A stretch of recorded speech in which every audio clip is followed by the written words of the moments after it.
You are listening to the Archaeology Podcast Network.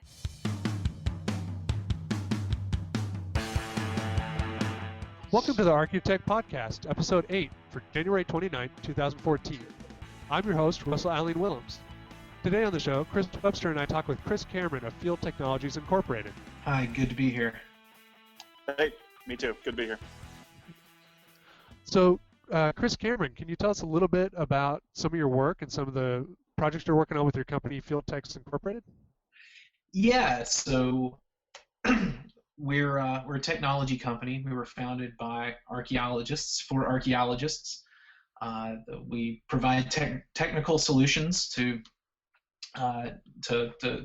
situations in the field, and the whole idea is to let archaeologists do more digging and less paperwork. So right now, our main product is a phase 1 shovel testing app called ArchaeoGen, and we're just trying to get the word out about it. We debuted it in mid-November at the Southeastern Archaeology Conference. Cool. Very neat. So Chris, a little bit more about ArchaeoGen. You said it's a shovel testing application, recording application? Yes. So it's for iOS only, which we can get into why it's only for iOS in a few minutes. And basically what it does is it replaces your shovel test form on the front end. It's really designed to be productivity neutral in the field, though we have had positive feedback from people so far. And the real values on the back end, because all of your data will be compiled together from everybody. You get nightly updates, and all of your data comes in a spreadsheet format in Excel, which means that it's searchable, sortable, whatever. But Excel also plays really well with other software, so you can import it to ArcGIS or just plop it into Google Maps, whatever you feel like. That's awesome. So again, you're kind of using the digital advantage to remove kind of the transcription backend that a lot of us have to do when we get back from the field with, a big sheaf of grubby shovel test forms. Yeah, so I don't know how many thousands of dollars I've been paid over the years by companies to stand over a photocopier at the end of the week trying to get, crumpled, sweated on, dirty paperwork to go through the feeder, which, it doesn't usually go, so you have to do it one at a time. And, when you think about it, then what does the PI do? They pull out their wheelie mouse and scroll through hundreds of PDFs to see the things that they want. And so we're just trying to make that easier for the people in the crew, the crew chiefs. They don't have to put paperwork in order every day. Field techs, it makes their lives a little easier because you don't have to worry about the paper, running out of forms, and it protects you from yourself. We have some features in there like you can't have shovel test B5 3 times in a row, and then the person on the back end can do some really powerful analytical stuff that they can't currently do right now. Could you give a few examples of maybe some of the analytical features? Because that's something we've been excited about by other applications, is to be able to get data really quickly and make decisions based on that out in the field. Yes, so it's pretty open-ended. It depends on what people are interested in. Because it's an Excel, you can write a quick macro script in Visual Basic to figure out whatever you want to do, and we can help people do that, though there's plenty of YouTube videos that will probably do a better job. You can do things like see who digs the most holes, who finds the most stuff, who waited for both of them, who finds the most per hole per. You can when you have enough data in one geographic area, you can start mining it for a predictive model that's not just a reaction to water. You can do things like, and that's some of the more complicated medium-term stuff. On a daily basis, you can just do things like make sure people are digging on the right side of the road, because you're putting a nightly update, and literally 2 minutes you can import it into, just Google Maps for internal consumption, or for report ready, you can plop it into ArcGIS or something similar. Great. So you do have kind of a workflow then that goes along with the application of go out, collect data, and then maybe the crew chief or the PI back at the hotel that night or back in the camp that night is able to download that data and put it into some sort of analytical engine, like you said, either a map on Google Earth or ArcGIS? Yes, so it depends on people's specific needs, and we basically help them figure out how to we give them the data, we help them figure out how to get the goal that they need. If it's better oversight from the office, then we can teach them how to do that. Obviously we can't put it into whatever software they have for them because we're not there, and different people have different needs. Right now we're in the process, hopefully by the end of the day, knock on wood, we'll be signing a university that's interested for a field school. And they have different needs from, we have a job coming up for where the DOT is the client, and the contractor obviously has different needs than the field school. So, the field school is interested in figuring out who is productive, who needs the most help to figure out how to go faster or find stuff more reliably. Whereas, our contractor that's going to be working for the DOT in a couple weeks, they're much more interested in, what drives the report. The report drives the field work for them, rather than just to see who does what. It's really more about the results. So different clients have different needs, and we just try to help them take the information and make it useful to them. That's neat. So with kind of different clients and different needs and different use cases, even shovel test forms, this is something I found quite a bit. No firm I've worked for, no state I've been in has the exact same form when it comes to recording archaeology. Could you maybe speak a little bit about the design process for choosing what fields that you include, or whether you tailor that to different uses? Yes, absolutely. So it would have to be a pretty big client for us to customize the fields. We can move things around real estate on the page if people want, but we are trying to standardize things, and that we've been getting a lot of buy-in from regulators, agencies that use a lot of contractors, Forestry Service, and some DOTs. Obviously, some agencies outsource more than others. A lot of them have been really interested in the standardization across their contractors. So they can have 3 different contractors, and all of the data comes back looking the same, both the actual forms and the compiled data. So on the form, we have the standard stuff, project, area, first initial and last name, the date, the crew, whether or not the STP is a standard shovel test or if it's a radial or judgmental, transect number, whether or not it was dug, not dug, and for what reason. Basic terrain choices, measurement units, centimeters, and most of this is in drop downs, and most of it autofills from one hole to the next, because obviously you don't dig one hole in centimeters and then the next in tenths of feet. We even included inches, because I did one time, a long time ago, work for a firm that did inches, and God bless them. So we included that. And then, of course, the stratigraphy is what you would expect, beginning and ending depth. The beginning depth autofills from the ending depth of the previous strat. A horizon designation, soil color, which is an open field. Most people do them on cells, but we do have a client or two that just types in, reddish brown or whatever. Soil texture, we have a little soil texture widget that pops up with basically a button for the 4 choices: silty, sandy, loam, clay, and you type in the combination that you want, and then whether or not there were cultural materials found in the strat. So, and of course we have a comments box for anything that's more open-ended, like we don't have a site number field, or if people have particular idiosyncratic needs that they want written down, we do have the comments box, and we prompt people to take a picture. That was going to be my next question, especially when you're talking about stratigraphy. If it has the ability to use, even though the iOS cameras, they're improving, but they're still not up to where, even some of the more complicated Android cameras, or especially like a point and click or an SLR camera. So the app does allow people to take pictures, because oftentimes that clears up a lot of ambiguity right there. Yeah, so we strongly recommend that people take pictures for 2 reasons. One is the picture's just nice to have. The second is, and this is really more of a workaround for people than a technical solution, because there's GPS in these devices, and they're typically accurate to within 5 meters.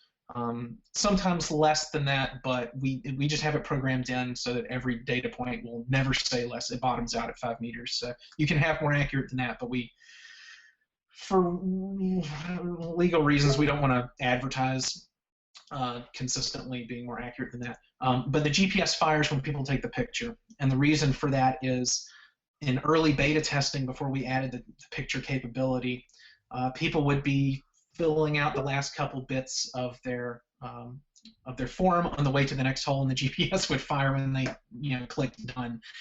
So this just, if they're taking a picture, they're at the hole. And whether the hole is open or a hole is backfilled, that's up to whoever is on site, whether or not they care.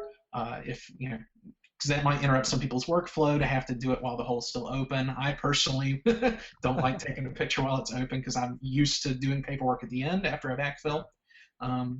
But just proof of work. But the big thing for the picture is and make sure that the person is actually where the GPS needs to fire. Neat. Chris, you had one question for the other Chris Cameron? Right. Yeah. So you mentioned that you have, for a bigger client to meet their needs, you do have some ability to maybe move some fields or rename some fields to meet their needs. That tells me that you said this is for iOS. This must not be an application that's available on the App Store for purchase. Then they have to go through you guys, and how are you working that out? Like, what's the platform you're on here? Yes. Excellent question. So we offer our software in two different ways. The first way is we offer hardware rental because not everybody has a fleet of tablets, or if you have short-term work, it doesn't make sense to buy it. And you can rent it from us. Obviously, the software is already installed. It's just an app. This is not available on the App Store. You have to come through us to get it.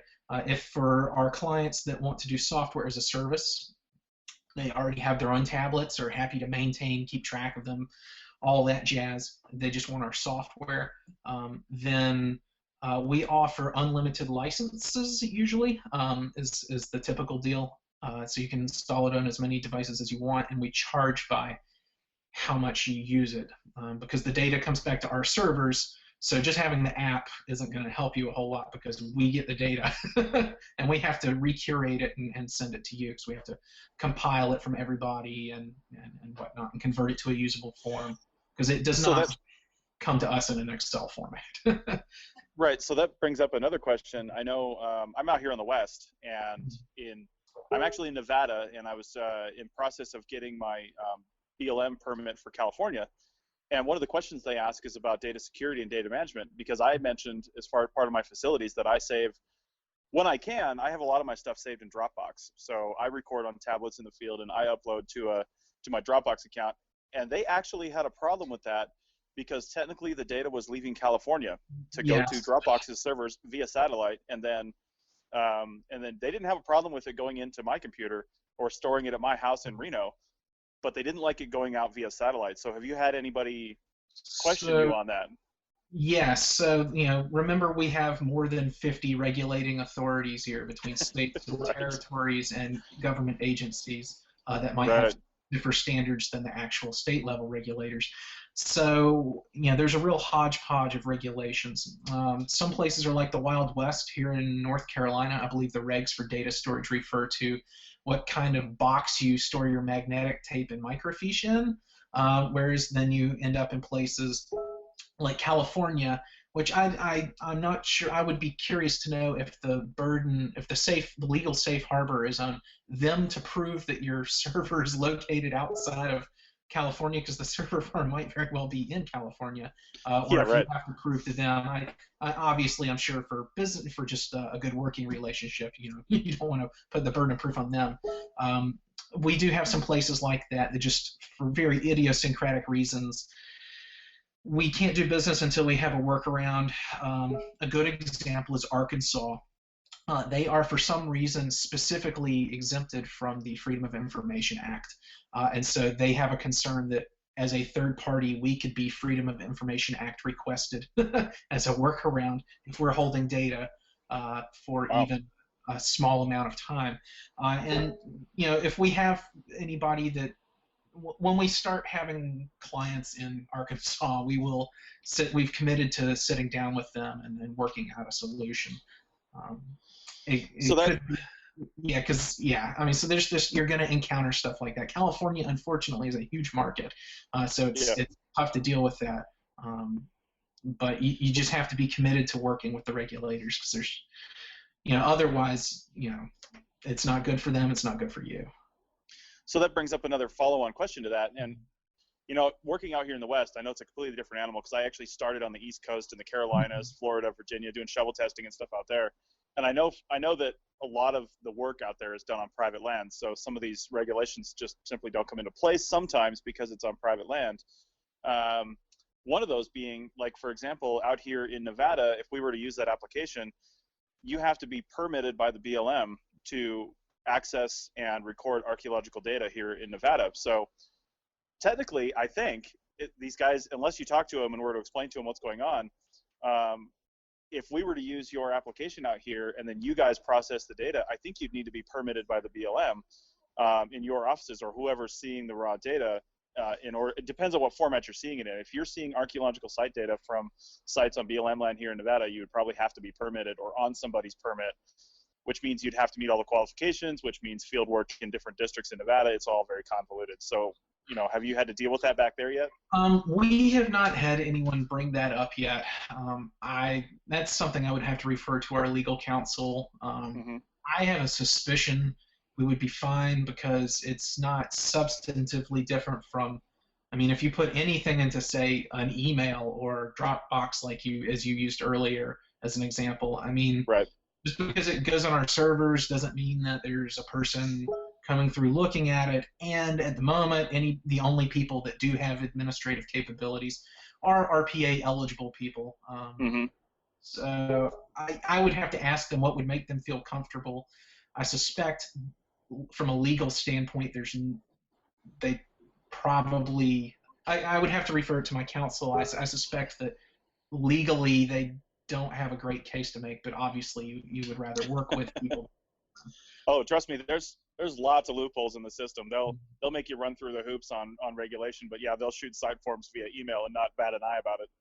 So it's the tech wild frontier out here, quite honestly, and they don't really know how to deal with it. Don't even get me started on talk about drones. Yeah, the South.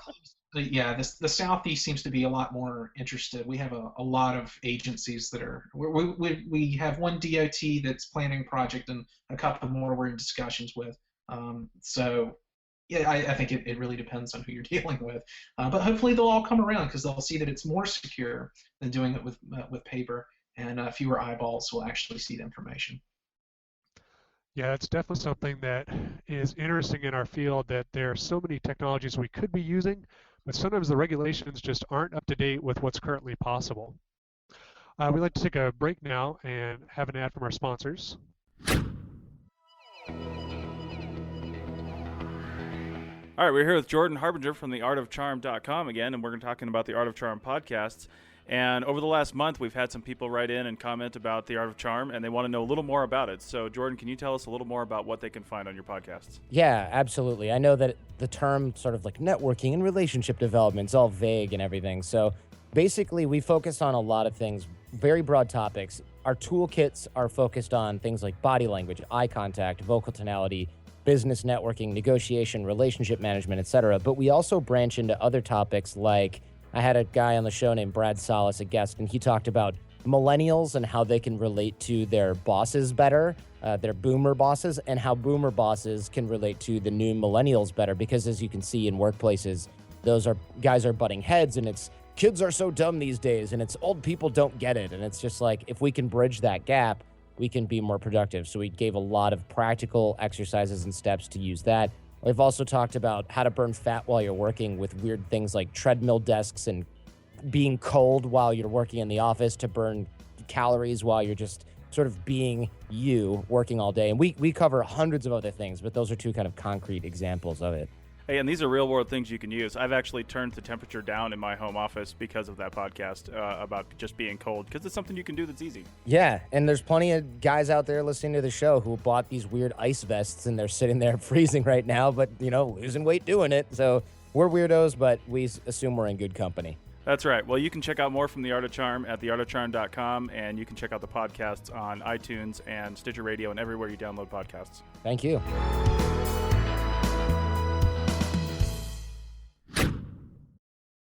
So, Chris, I had a question for you about a little bit of the design process. with your application. Is this something that you went and just kind of said, what's my dream application being an archaeologist out in the field?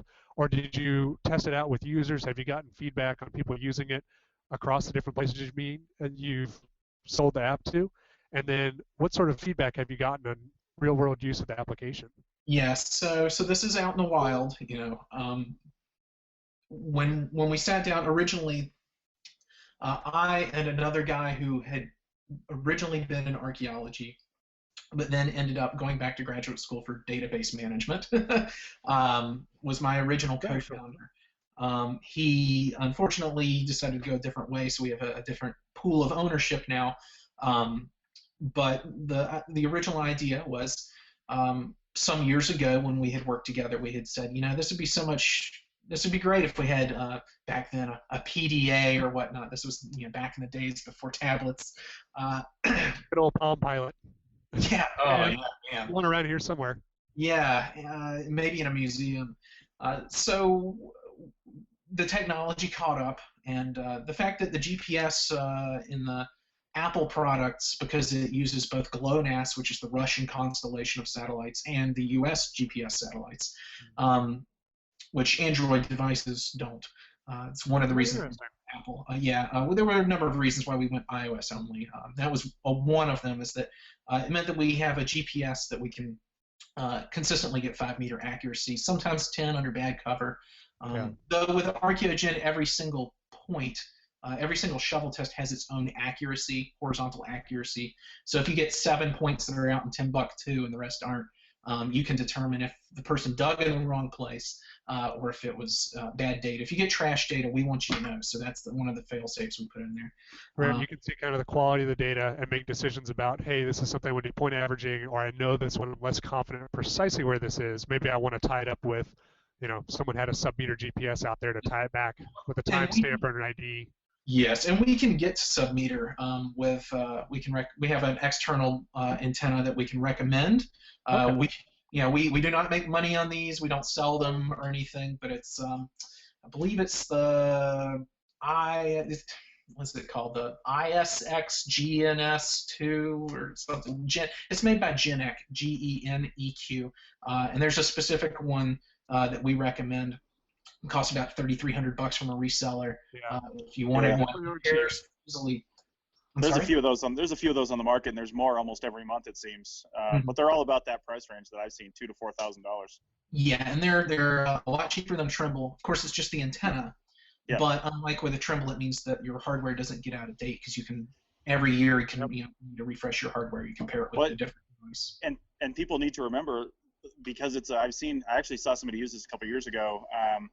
They had it was Bluetooth linked to the tablet, and they had the antenna in their backpack. And I was like, that's where the point's being taken, right? Is in your backpack, not on the tablet, because it's where the antenna is. So then we started Velcroing them to the back of the tablet to take that. So Geneq, actually, if you ever rent any of their antennas, they come with these really dorky hats with a pocket on top of your head. That's where the antenna goes. That's awesome. It's a great. You'll really look dorky, but you can stand on your point then. I think I want an antenna for vertical accuracy. It's like, I'm about 2 meters. I think I'm going to ask for an antenna hat for my birthday in April, regardless.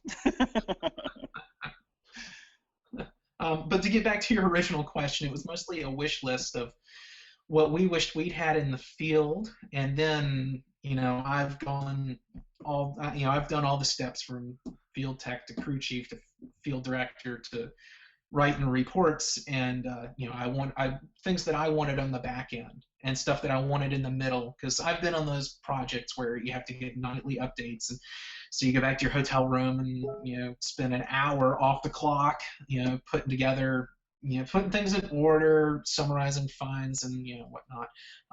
And so we just thought at each step of the way, we want something for everybody. So for the field techs, we try to make life easier, just because a lot of stuff autofills, so they really just have to fill in the stratigraphy and the shovel test number. For the crew chief and the field directors, the data aggregate daily, so that they can get updates quickly. For the PI or the report writer back in the office, they can do all sorts of stuff with the data, because right now you know, you don't know who your most productive people are that you maybe want to retain for the next project. You don't know, you don't know, you know, if there's what kind of pattern is going on with your site stuff. Like for instance, with ArchaeoGen, say you have a big site that's in a plowed field, and you just want to see quickly, you just want to sort by shovel tests that were positive in the second, third, or you know, however many strats, but not the top. You can do that because each shovel test has its own yes/no flag, but it also has, you know, each individual strat has its own flag for positive, for prehistoric, historic, both, or neither. So So that reminds me of a question, Chris. When we were talking back about data, how the data comes out of the tablet, goes to your offices, gets processed, and comes back. What's the turnaround time for that? And are you guys set up for scalability? Like if you end up with 100 clients by May, and you've got everybody sending you data every single day, how scalable is your operation for dealing with those data?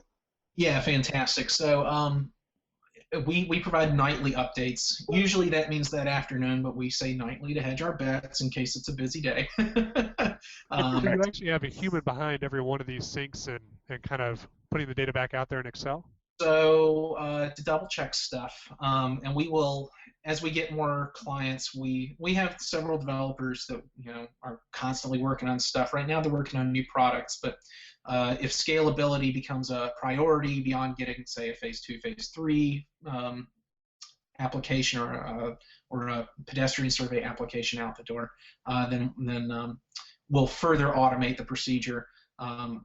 We basically just have someone double check to make sure that when things get translated from JSON format, that's where our files come from, which for those who aren't familiar with it, you can think of it as like a three-dimensional spreadsheet, I guess is the best way to visualize it, and then flatten that out to an Excel spreadsheet, and then just make sure, you know, things make sense, because we don't want to send people data that doesn't make sense, and obviously we don't want to send just the raw JSON file to most people, because most people wouldn't be able to make sense of it. Yeah, so we have most things automated, but we try to we put eyes on everything just to double check, make sure it makes sense before we send it to people, and then we send it via an encrypted file sharing service, and we also host the data if they would prefer to not download it themselves, because obviously you're getting a photograph and a form with every shovel test that can add up. So in addition to the Excel spreadsheet, they're also getting the photographs as well, and I assume that the spreadsheet has a link to that photograph in a file folder or something? So in the spreadsheet, yeah, I should have sent you a demo set of data. You can, yeah, each Excel spreadsheet has a link to both the photograph of the shovel test as well as the form. So obviously that's two photo files, a PNG for the photo and a JPEG of just a screenshot of the form.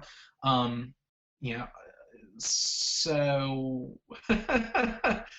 you know, we understand if people don't want to batch download everything, so they can just download the spreadsheet, and, you know, because they probably don't want to scroll through hundreds and hundreds of whatever. They probably just want to see the 5 that are interesting. They can, you know, either download them and, you know, all and then search for them, or they can just click the link in the spreadsheet and it's hosted on our server. So how long would you host it on your server for? Do people have to pay for that service or for a certain amount of time?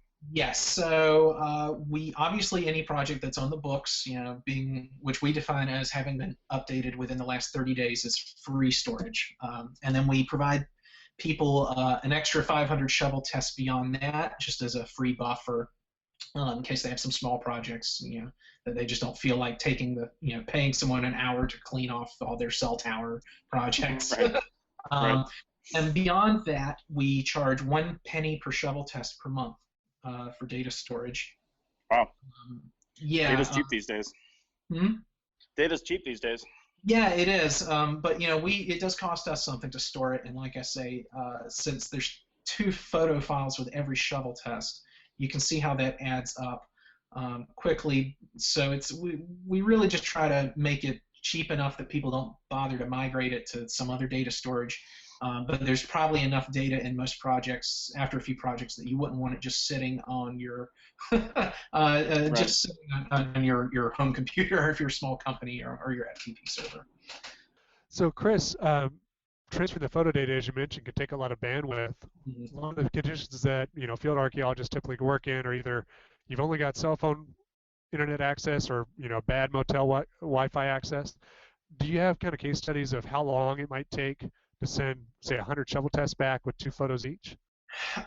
Yeah. So, well, it depends, because obviously it's going to be, if they're split amongst Variable. multiple devices. Say you have 3 devices each with 33 shovel tests on them. It's going to be faster, unless you're just eating up the whole bandwidth for the hotel. It's just going to depend on your conditions. Like you say, some places are better than others. But what's the alternative? Unfortunately, and I should point out that ArchaeoGen does not require a data plan. This stuff is all local on the machine, and you wait till you get to Wi-Fi to upload. So if you are interested in loading our software on your tablets, you do not need a data plan, though you do need one that is a tablet that is GPS enabled, which many of the Wi-Fi only models are not. Yeah, so I guess to get back to your original question, we don't have a lot of feedback yet. Nobody's actually said anything one way or the other. I guess we should ask them. Okay. And then on your back end, are you kind of hosting the files yourself, or do you have like an account with like Amazon S3 cloud storage or something that lets really robust storage? We use the same back end that Facebook does. This is not some Mickey Mouse FileMaker Pro kind of stuff. We're using the real professional stuff because we need scalability. Because otherwise, data storage would eat us alive, as well as we don't want to down the road have to migrate the data anywhere, because that's a mess. Yeah. Because we want, if say we have a client that's been with us for a year, they have 20,000 shovel tests across 3 states stored with us, and they come to us and say, we want you to help us make a predictive model that's not just is there a site nearby and is there water nearby, adjust things for time of day, because different lighting, your person, whatever. If they had some kind of big need, like enterprise need like that, then obviously it helps for us to have it all in one place and in a format that comes quickly to us, as far as moving things around. That's great. So before Chris Webster left, he had 2 more questions for you. Mm-hmm. First, he was asking about maybe some more details on your tablet rental program, and then the licensing program if they could license the software. Okay, what was that first question? About your tablet rental program. If a new Yes. client came to you and say, hey, I've got a small survey, I'm maybe going to have a crew of 5 out there, 1 crew chief, and say 4 techs. Yeah. And I want them all to have tablets and be recording each shovel test, and I want the crew chief to have their own thing to kind of do the management side of it. Yeah. So what happens is you call us up. We discuss this, and our standard price is $125 a week per tablet, because we do the tablets in 7-day by the week. So if we did by the day, then people would argue about whether or not we're charging them for weekends, and it's just better to, because some people do 4 on, 3 off, some do 10 on, 4 off, some do 5 days a week. So again, just to not have people think that we're nickel and diming them. It's by the week, it's for a 7-day period. So what you get is you get an iPad Mini, 16 gigabyte. First generation, because it's really overkill from computing capacity, but it's the cellular model. Again, no data package, but the cellular model has the GPS and GLONASS chip, which is vital for taking the GPS coordinates. We send along some styluses, because some people prefer styluses. A lot of people are used to pencil and clipboard. Or if it's cold, or your hands are dirty, you don't want to, for whatever reason, some people like fingers, some people like styluses. And of course, power cords and whatnot. So we do send them along with ruggedized cases that are military grade. They're shockproof to 7 feet. They are submersible, supposedly. I submersed them in the bathtub to test each one, but I haven't ever left it in the river, and come back later. And so we charge $120, our base price, which we do offer some discounts to nonprofits, and people can, or if it's a large customer, bulk discounts and stuff. And then we also whatever applicable sales tax, because that depends on where you are and where I am. So it's different for every customer, unfortunately. And shipping costs get passed through as well, because if you need them overnight, that's expensive. Yeah. So we try to get people, whereas if you call me on a Friday, say I need 8 of these shipped to Kentucky or Ohio or wherever, then that's a little more reasonable than I need them today. And we don't really want to be in the hardware rental business, but we know that a lot of people, if you're just doing a small survey, or you have your own fleet of tablets, but you have a big project for 2 months, it might not make sense to purchase a lot of tablets, and then you also have the hassle of maintaining them, because what if somebody walks off with them or goes off a cliff or whatnot. Yeah. And we do charge people if they lose them, though we give a significant discount if they send back the carcass. Because our insurance is such that we have to turn in substantively the whole thing, so that they know that we don't have a drawer full of them that we're claiming are lost. The big thing is make sure nobody walks off with them, which if the crew chief collects them every day, then that shouldn't be a problem. Now, if you have your own tablets, we have software as a service, which our base price for that is 85 cents a shovel test. And again, we do offer some discounts to large clients and to nonprofits and academics. That we offer unlimited licenses. For instance, I'm talking with a university right now that's interested for their field school. Normally we would say, well, it doesn't matter how many you have. If you want to run it on your own tablets, we charge by how much you use it, because if you're not using it, it doesn't seem fair to make you pay for it. So we can, if people have special situations where they would prefer a lump sum license, we can do that, only paying when they use it, because then when times are slow, your company's not sending money to pay for those. Because this is a feast or famine, industry, and particularly if you're a small company, you got to be able to manage your cash flow. So if you don't have money coming in, it doesn't make sense to have money going out. Yeah, that's a model I've seen used by some other technology companies, especially getting an archaeologist to adopt these technologies, is renting the equipment, at least to start with, so that archaeologists don't have to worry about maintaining it, spending a large amount of overlay to buy a drone or buy a fleet of tablets, and then not have to worry about the upgrade cycle of constantly making sure they have the newest thing if they need it. Do you have a process for wiping off the old data with the rental unit whenever it comes back? And then if it's a rental unit, can archaeologists also install other things like PDF readers and, say, source documents if they have like projectile point typologies that they want to have out in the field? So to start with, can people alter it? We have these things locked down pretty well. I suppose if you're smart, you can figure out a way to load something, but we don't want people putting Angry Birds on there and then they are in the field sitting around. And then I get a phone call from somebody, oh, well, you just gave a big video game toy to my employees. No wonder they're not digging. We want people to have a good experience, so we keep it simple. So you can't alter, you can't add or delete apps, or even use Safari, because we don't want people to have the temptation to let the crew take these back to their hotel rooms, because that's when they disappear. What was the first half of your question? So wiping the data.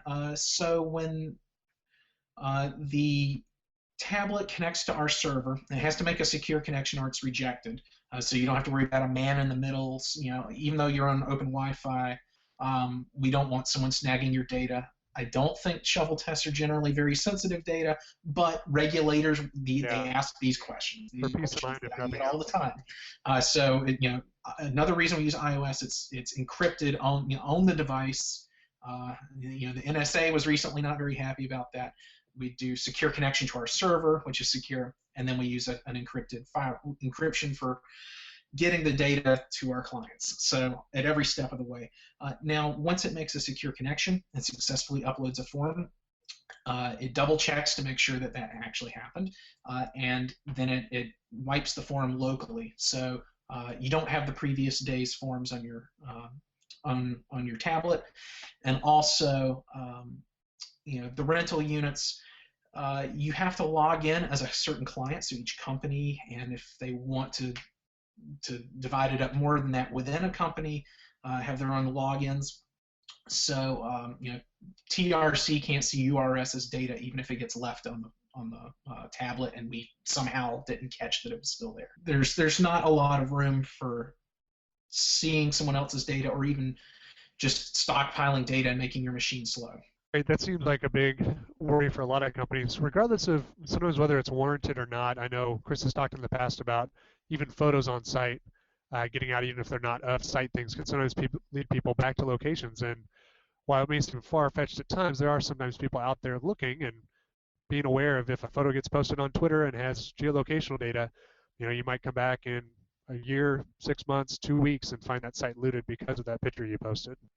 Well, people also, it's good to point out that the field techs do not have direct access to the files.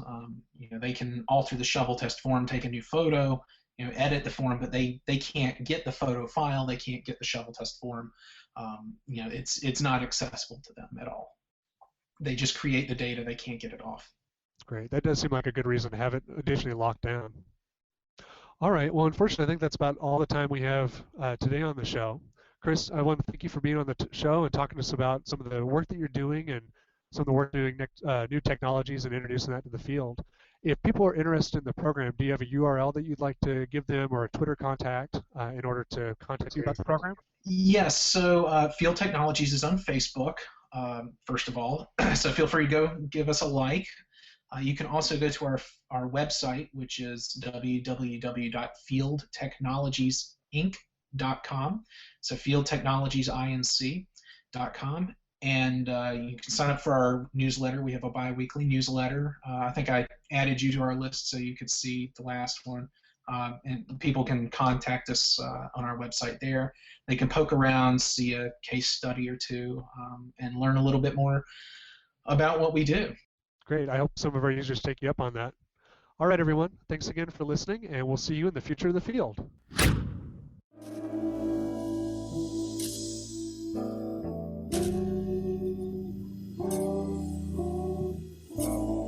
The CRM Archaeology podcast brings together a panel of cultural resource management professionals to discuss the issues that really matter to the profession. Find out about networking strategies, job hunting, graduate programs, and much more. We'll often feature interviews with college professors, CRM business owners, and experts as well. Check out the show on iTunes, Stitcher Radio, and at www.archaeologypodcastnetwork.com/CRM Arc Podcast. Let's get back to the show.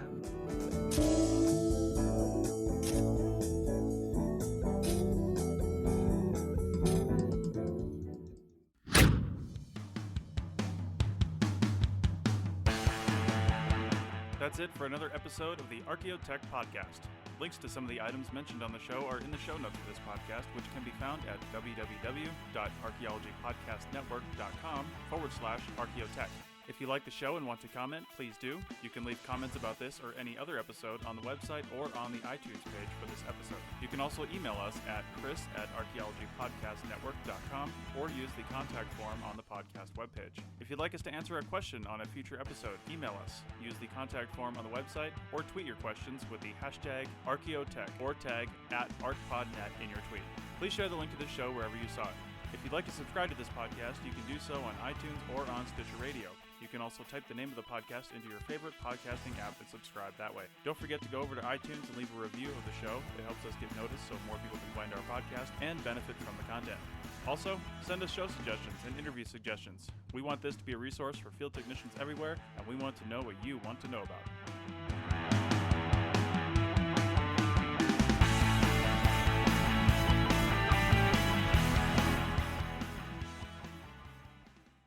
This has been a presentation of the Archaeology Podcast Network. Visit us on the web for show notes and other podcasts at www.archaeologypodcastnetwork.com. Contact us at chris@archaeologypodcastnetwork.com. Thanks again for listening to this episode and for supporting the Archaeology Podcast Network. If you want these shows to keep going, consider becoming a member for just $7.99 a month. That's cheaper than a venti quad eggnog latte. Go to archpodnet.com/members for more info.